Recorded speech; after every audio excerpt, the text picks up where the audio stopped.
Madalas nating makitang inaanod lang sa ilog ang sandamakmak na water lily.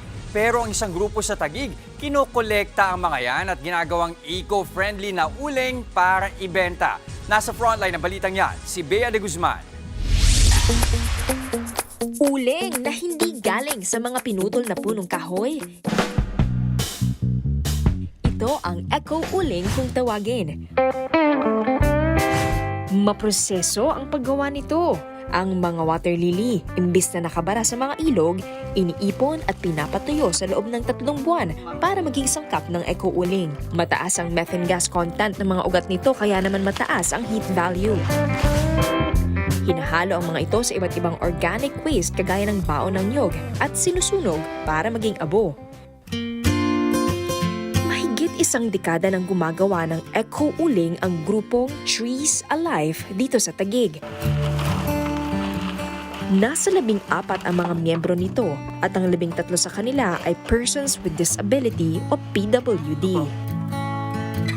Si Mang Ofemio nawalan ng kaliwang paa dahil sa isang disgrasya at ang Trees Alive daw ang nagbigay sa kanya ng pag-asa na makabangon muli.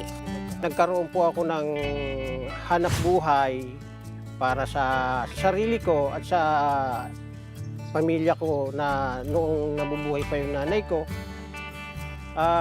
Hanggang ngayon at nakakatulong na rin po ako sa mga kapwa ko PWD. Hinahaluan naman ng pinakuloang gawgaw ang mga abo ng organic waste. Pagkatapos ay hinuhulma. Si Mang Ofemio ang nakatoka ngayon dito. Po kayo dyan. Hawakan nyo yung dito sa kanan. Tinuruan na rin ako kung paano gawin Pagdating ito. dito, Okay, so ito na po yung ating eco-uling. So, ang maganda dito, makakasave tayo ng mga puno. Yung 1,000 pieces po nito ay katumbas ng isang puno, mga kapatids. 40 pesos yung 12 pieces po nitong ganitong uri. Pagkatapos ihulma, pinapatuyo sa dryer sa loob ng 3 hanggang 5 araw.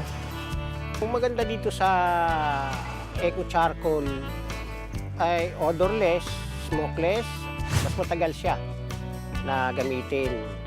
At kapag natuyo at matigas na ang mga ito, binabalot na ito ng Trees Alive para ibenta.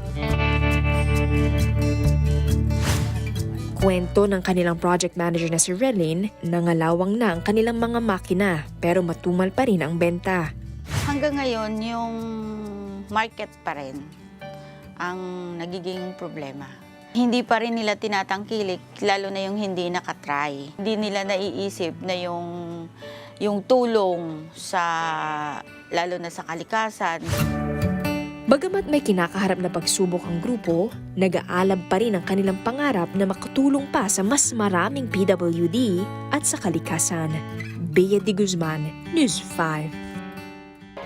Mga kapatid, Jess De Los Santos po. Iba na ang may alam at may pakialam sa panahon ngayon. Para sa tuloy-tuloy na balitaan sa Frontline kahit weekend, mag-follow at mag-subscribe sa social media pages ng News 5.